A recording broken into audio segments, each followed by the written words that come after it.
ಪ್ರಥಯತಿ ಅಂತ ಒಂದು ಪ್ರಯೋಗ. ಇದು ಭಾಗವತದ 2ನೇ ಸ್ಕಂದದ 8ನೇ ಅಧ್ಯಾಯದಲ್ಲಿ 3ನೇ ಶ್ಲೋಕದ ರೂಪದಲ್ಲಿ ಕಂಡುಬರುತ್ತದೆ. ಅದಕ್ಕೆ ವಿಸ್ತಾರವಾಗಿ ವರ್ಣಿಸಿರಿ ಅಂತ ಅರ್ಥ.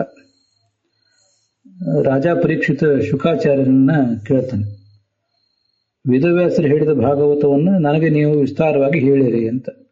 ಪ್ರಥಯಸ್ವ ಅಂತ, ಅದು ಪ್ರಥ ಅಂತ ಒಂದು ಧಾತು, ಪ್ರಥ ಪ್ರಖ್ಯಾನೆ ಅಂತ ಧಾತು. ಅದು ಭ್ವಾದಿಗಣದಲ್ಲೂ ಮತ್ತು ಚುರಾದಿಗಣದಲ್ಲೂ ಎರಡು ಕಡೆನೂ ಕೇಳಿ ಬರ್ತದೆ. ಅದಕ್ಕೆ ಎರಡಕ್ಕೂ ಕೂಡ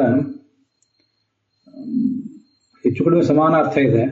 ಆದರೂ ಭ್ವಾದಿಗಣದಲ್ಲಿರುವ ಧಾತುವಿಗೆ ಟು ಬಿಕಮ್ ಫೇಮಸ್, ಎಲ್ಲ ಕಡೆ ಖ್ಯಾತನಾಗಿರುವುದು, ಅರೈಸ್ ಮೇಲೆ ಬರುವುದು, ಹೀಗೆಲ್ಲ ಅರ್ಥ ಬರೆದಿದ್ದಾರೆ. ಪಬ್ಲಿಕ್ ಮಾಡುವುದು, ಪಬ್ಲಿಷ್ ಅಂತ ಅರ್ಥ, ಎಕ್ಸ್ಪ್ಯಾಂಡ್ ಅಂತ ಅರ್ಥ, ವಿಸ್ತರಿಸುವುದು ಅಂತ ಹೀಗೆಲ್ಲ ಅರ್ಥಗಳನ್ನು ಬರೆದಿದ್ದಾರೆ. ಚುರಾದಿಗಣದಲ್ಲಿರುವ ಧಾತುವಿಗೂ ಕೂಡ to expand, scope, to spread ಅಂತ ಹೀಗೆಲ್ಲ ಅರ್ಥ ಬರೆದಿದ್ದಾರೆ. ಮೂಲದಲ್ಲಿ ಪ್ರಥ ಪ್ರಖ್ಯಾನೆ ಅಂತಲೇ ಇರುವುದರಿಂದ ಅವು ಇಂಗ್ಲಿಷ್ನಲ್ಲಿ ಹಿಂದಿಯಲ್ಲಿ ಏನು ಅರ್ಥಗಳನ್ನು ಬರೆದ್ರು ಕೂಡ ಅದರಲ್ಲಿ ಬಹಳ ವ್ಯತ್ಯಾಸ ಏನಾಗೋದಿಲ್ಲ. ಆದ್ರಿಂದ ನಾವು ಇಲ್ಲಿ ಭ್ವಾದಿಗಣದ ಧಾತುವನ್ನು ಇಟ್ಕೊಂಡ್ರೆ ಅದು ಪ್ರಥತೆ ಅಂತ ಲಟ್ಲಕಾರದ ರೂಪ ಆಗ್ತದೆ. ಅದಕ್ಕೆ ಎಲ್ಲರಿಗೂ ತಿಳಿದಿರುವಂಥದ್ದು ವಿಷಯ ಪ್ರಥತೆ ಅಂತ. ಭಗವಾನ್ ಪ್ರಥತೆ, ಭಗವಂತ ಎಲ್ಲರಿಗೂ ತಿಳಿದಿದ್ದಾನೆ, ಎಲ್ಲ ಕಡೆ ಪ್ರಸಿದ್ಧನಾಗಿದ್ದಾನೆ ಅಂತ ಅರ್ಥ. ಇನ್ನು ಕೆಲವೊಂದು ಕಡೆ ಅವನು ವಿಸ್ತರಿಸ್ತಾನೆ ಅಂತಲೇ ಅದಕ್ಕೆ ಅರ್ಥ ಬರ್ಬೋದು. ಇದಕ್ಕೆ ಇಲ್ಲಿ ನಿಜಂತ ಪ್ರಯೋಗ ಇದೆ, ಪ್ರಥಯಸ್ವ ಅಂತ ಹೇಳಿ. ಅದನ್ನು ಇದೇ ಪ್ರಥ ಪ್ರಖ್ಯಾನಿ ಧಾತುವಿಂದ ನಿಜಂತ ಧಾತುವನ್ನು ಇಟ್ಕೊಂಡ್ರೂ ಆಯ್ತು, ಅಥವಾ ಇಟ್ಕೊಳ್ಳದೆ ಹೋದ್ರೂ ಪ್ರಥತೆ ಅಂದ್ರೆ ಇದಕ್ಕೆ ವಿಸ್ತರಿಸುವುದು ಅಂತಲೇ ಅರ್ಥ ಬರ್ತದೆ. ಈ ಸಮಸ್ಯೆ ಪರಿಹರಿಸಿಕೊಳ್ಬೇಕು ಅನ್ನೋ ದೃಷ್ಟಿಯಿಂದ ನಮಗೆ ಒಂದು ವೇಳೆ ಆ ಪ್ರಥ ಅನ್ನೋ ಧಾತು ಚುರಾದಿಗಣದಲ್ಲಿ ಪಠಿತವಾದ ಧಾತುವನ್ನು ಒಂದು ವೇಳೆ ಇಟ್ಕೊಂಡು ಬಿಟ್ರೆ ಆವಾಗ ಅಲ್ಲಿ ಯಾವುದೇ ಸಮಸ್ಯೆ ಇಲ್ಲದೇನೆ ಅದು ರೂಪ ಕಾಣಬಹುದು. ಆದರೆ ಅದು ದೀರ್ಘದಲ್ಲಿದೆ, ಪ್ರಾಥಯತಿ ಅಂತ. ಮತ್ತೆ ಅದರ ಲೋಟ್ಲಕಾರವು ಕೂಡ ಪ್ರಾಥಯತು ಅಂತ ಹೀಗೆ ಆಗ್ತದೆ. ಮತ್ತೆ ಅದು ಆತ್ಮನೇ ಪದ, ಅದು ಪ್ರಾಥಯಸ್ವ ಅಂತ ಆಗ್ತದೆ. ಇಲ್ಲಿ ಪ್ರಥಯಸ್ವ ಅಂತಿದೆ.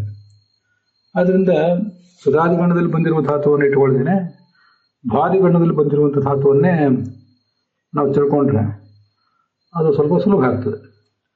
ಭ್ವಾದಿಗಣದಲ್ಲಿ ಬಂದಿರುವ ಧಾತುವೇ ಅದರದ್ದು ನಿಜಂತ ರೂಪ ಅಂತ ನಾವು ಇದನ್ನು ಭಾವಿಸಿ ಪ್ರಥತೆ, ಅದರದ್ದು ನಿಜಂತ ರೂಪ ಪ್ರಥಯತಿ ಅಂತ ವಿಸ್ತಾರ ಮಾಡಿಸ್ತಾನೆ. ಹಾಗಾದ್ರೆ ಪ್ರಥಯತಿ ಅಂದ್ರೆ ವಿಸ್ತಾರವಾಗಿ ಹೇಳುವುದು, ವಿಸ್ತಾರ ಮಾಡುವುದು ಅಂತ ಹೀಗೆಲ್ಲ ಅರ್ಥ ಆಗ್ತದೆ. ಪ್ರಥತೆ ಅಂದ್ರೆ ಏನು? ವಿಸ್ತಾರವಾಗಿ ಇರುವುದು ಅಂತ ಈಗ ಅರ್ಥ ಅಷ್ಟೇ. ಆ ಅರ್ಥದಲ್ಲಿ ಅಣಿಜಂತದಲ್ಲಿ ಇದರ ಬಳಕೆ ಕಡಿಮೆ ಏನು ಅಂತ ನನಗೆ ಕೆಲವು ಬಾರಿ ಅನಿಸ್ತದೆ. ಅಥವಾ ನನ್ನ ಗಮನಕ್ಕೆ ಅದು ಬಂದಿಲ್ಲವೇನೋ ಇಷ್ಟೇ.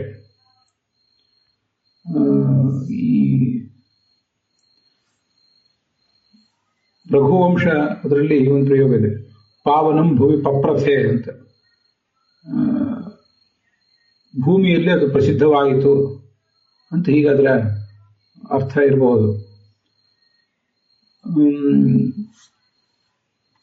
ಹೀಗೆ ಪ್ರಥತೆ ಅಂತಂದ್ರೆ ತಾನಾಗಿ ಪ್ರಸಿದ್ಧನಾಗುವುದು, ಪಪ್ರತ್ ಅದನ್ನ ನಿಜಂತದಲ್ಲಿ ಪ್ರಯೋಗ ಮಾಡಿದರೆ ಪ್ರಸಿದ್ಧಿಪಡಿಸುವುದು ಅಂತ ಅರ್ಥ ಆಗ್ತದೆ. ಅಂತೂ ವಿಸ್ತಾರವಾಗಿ ಹೇಳುವುದು ಅಂತ ಅದಕ್ಕೆ ಒಟ್ಟು ತಾತ್ಪರ್ಯ ನಮಗೆ ಗೊತ್ತಾಗ್ತದೆ. ನಾವು ಈ ಧಾತುವನ್ನು